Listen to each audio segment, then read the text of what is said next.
دیکھیں نا وہ تو انڈیا تو کہتا ہے گلگت بلتستان پہ قبضہ کریں گے، ادھر انڈیا جو ہے وہ آپ کی تباہی کے منصوبے بنا رہا ہے اور امریکہ اس کا پشتیبان ہے، اور دوسری طرف آپ ایک دوسرے کے پہ الزام تراشی کر رہے ہیں۔ نمسکار دوستو، آپ دیکھ رہے ہیں انڈیا پوائنٹ، اور انڈیا پوائنٹ میں آپ سب کا سواگت ہے۔ پاکستان کی نیو ہے وہ جھوٹ، فریب اور دھوکہ دھڑی پہ ہی ٹکی ہوئی ہے۔ ویسے پاکستان کا جو آتنکواد ہے اسی کی وجہ سے پوری دنیا اس سے پریشان ہے۔ پوری دنیا کو پتا ہے کہ پاکستان نے آتنکواد میں PhD کر رکھی ہے۔ تو ہوا کچھ ایسا تھا کہ 1947 میں جب بھارت اور پاکستان کا وبھاجن ہوا، تب پاکستان نے گلگت بالٹستان جو ایک بھارت کا ہی ابھن انگ ہے، جس پہ بھارت کا ہی ادھیکار ہے، اس پہ غیر قانونی روپ سے قبضہ کر لیا اور پاکستان وہاں پہ الیکشن کروانے جا رہا ہے۔ تو ابھی پاکستانی میڈیا ہے وہ بھی ٹینشن میں ہے اور ڈسکشن کر رہی ہے کہ بھارت ہے وہ ہمیں تباہ کرنے کے منصوبے بنا رہی ہے، بھارت کی گلگت بالٹستان پہ نظر ہے۔ تو اب ہمارا تو وہاں پہ قانونی طور پہ قبضہ ہے جو آپ نے دھوکے دھڑی سے لیا تھا۔ تو اس وشے میں پاکستانی میڈیا میں اور کیا کیا باتیں ہو رہی ہے وہ جاننے کے لیے ہم جاتے ہیں اس ویڈیو کے اگلے خبر میں۔ دیکھیں نا وہ تو انڈیا تو کہتا ہے گلگت بلتستان پہ قبضہ کریں گے، 100 میل کا تو ہمارا بارڈر ہے، 100 کلومیٹر کا چین کے ساتھ۔ اگر وہ بارڈر نہیں رہتا تو سی پیک کہاں رہتا ہے؟ ٹھیک ہے نا، اسی کی فکر لگی ہوئی ہے نا انہیں۔ چین ہی ہے نا ٹارگٹ، وہ کہتے ہیں کہ سب سے بڑا مخالف چین ہے سسٹم میں، اس کے پاس معاشی قوت ہے، وہ دنیا بھر میں پھیل رہا ہے اور وہ اس علاقے سے ہمیں نکل گیا، اور فوجی اعتبار سے وہ کہتے ہیں روس سب سے بڑا دشمن۔ اب یہاں ایک تھنک ٹینک بنا، میں کسی وقت تفصیل سے اس سے بات کروں گا، جو اس پہ کام کر رہا ہے، اور وہ بہت سے سیمینار انہوں نے کیے ہیں اور کام کر رہے ہیں اور اب اور کرنا چاہتے ہیں۔ میرے پاس وہ تشریف لائے تھے کل۔ پاکستان، ایران، افغانستان میں اگر امن ہو جائے، چین، ترکی اور روس، اچھا، یہ اگر مل کے اکٹھے کوشش کریں تو اس علاقے میں سٹیبلٹی ہو سکتی ہے۔ اور جو جارحانہ عزائم امریکہ کے جنوبی سمندروں میں چین کے اور پاکستان کے بارے میں اور افغانستان، اس کو ڈیسٹیبلائز رکھنا چاہتا ہے امریکہ۔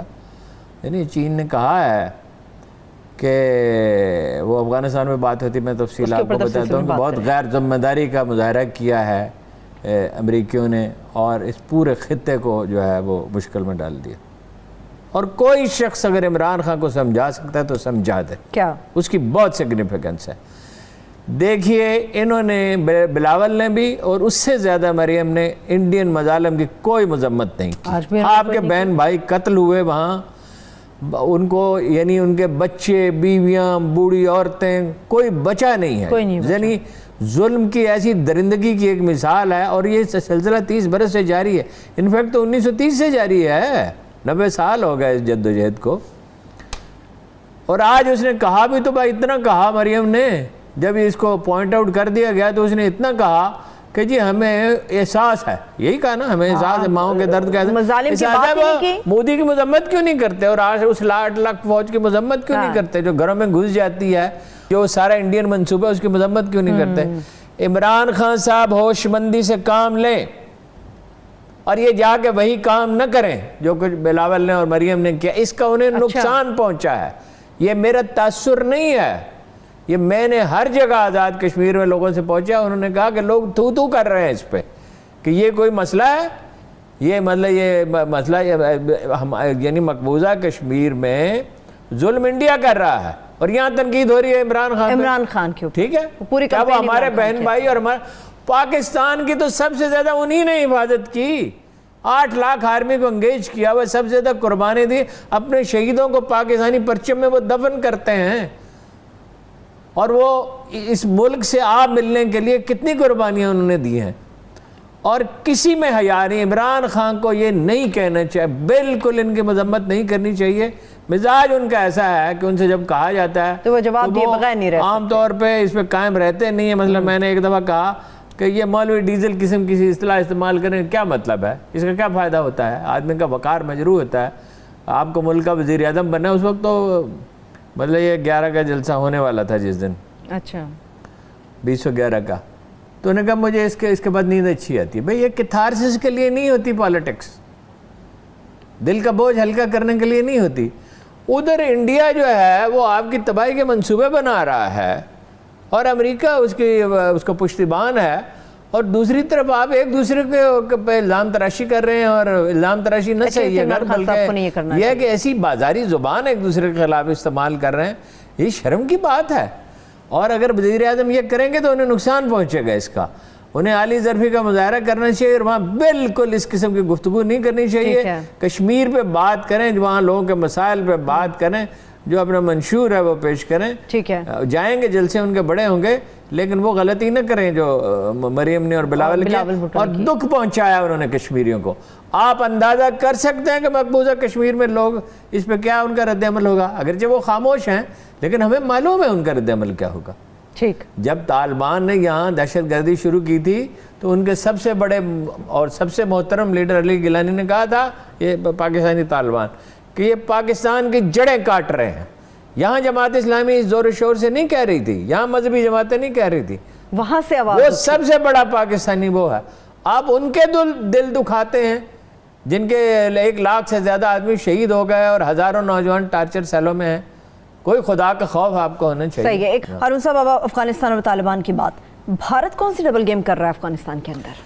دیکھیے جی، سفارت خانہ انہوں نے بند کیا، طالبان کہتے ہیں قندھار میں، اور 50 سفارتکاروں کو بلا لیا گیا، جہاز بھیجے، تو اس میں انہوں نے کئی ٹن جو ہے، کتنے ٹن؟ 40 ٹن انہوں نے گولے بھیجے، 122 mm گولے، اور وہ کابل پہنچ گئے آج، دورہ کھیل رہے ہیں، تو اچھا ہے، ایکسپوز ہو گیا، ظاہر ہے۔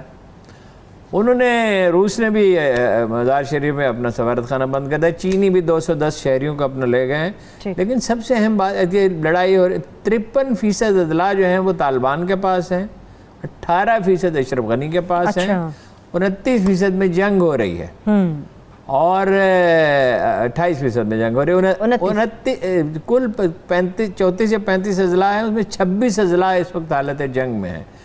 کابل شہر میں وہ اینٹی سسٹم جو ہے، یعنی وہ توپیں وغیرہ لگا دی گئی ہیں، اینٹی راکٹ سسٹم نصب کر دیا گیا ہے، اور وہ ترک ہیں وہاں پہ کیونکہ وہ نیٹو کا حصہ ہے، اور پیش قدمی ان کی تیزی سے جاری ہے۔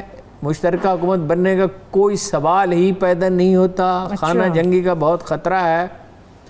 البتہ یہ میسج وہ دے رہے ہیں طالبان کہ ہم خواتین کو تعلیم کے برابر مواقع دیں گے، ابھی ان کے ایک لیڈر نے آج کہا ہے۔ اچھا، اور امریکہ نے ایسی ہولناک غیر ذمہ داری کا مظاہرہ کیا ہے جو پہلے بھی کر چکا۔ پہلے انہوں نے نواز شریف کی مدد سے صبغت اللہ مجددی کو وہاں مسلط کیا، جس کی زیادہ سے زیادہ مقبولیت ہماری ایک چھوٹی سے چھوٹی مذہبی پارٹی کا تصور کریں اس سے زیادہ نہیں تھی، اور اس پہ راکٹ سے حملہ کیا گیا تھا۔ کابل ایئرپورٹ پہ راکٹ لگا تھا اس کے جہاز کو، اتفاق سے بچ گیا تھا، اس میں پاکستانی اخبار بھی سوار تھے، تو اس کے خانہ جنگی کے حوالے کر دیا، اور وہ توقع یہ رکھتا ہے امریکہ کہ اسے ایک مہذب ملک سمجھا جائے، اس نے اس کو خانہ جنگی کے حوالے کر دیا۔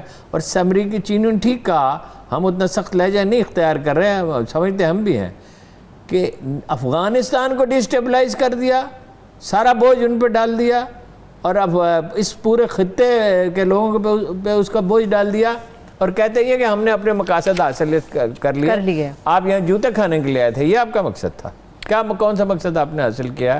نہ وہاں کوئی تعلیم میں اضافہ ہوا، نہ کوئی یونیورسٹیاں بڑی بنی، نہ کوئی مطلب یہ کوئی اکانومی ڈیولپ ہوئی، نہ آپ نے ان کے درمیان مصالحت کرائی، یہ معاملات تھے، نہ کوئی سٹیبلٹی کے لیے۔ عالمی میڈیا کیا کہہ رہا ہے ہارون صاحب؟ کون سے ممالک اس وقت کس کی طرف کھڑے ہیں؟ دیکھیے، روس جو اس نے تو ہاتھ اٹھا لیا ہے اشرف غنی کی حمایت سے، اور وہ طالبان کو تسلیم کرنے کی طرف مائل ہیں، یہ تو میں کل بھی آپ کو بتا چکا ہوں۔ چینیوں کا رویہ بھی یہی ہے، دنیا دیکھ رہی ہے کہ ہو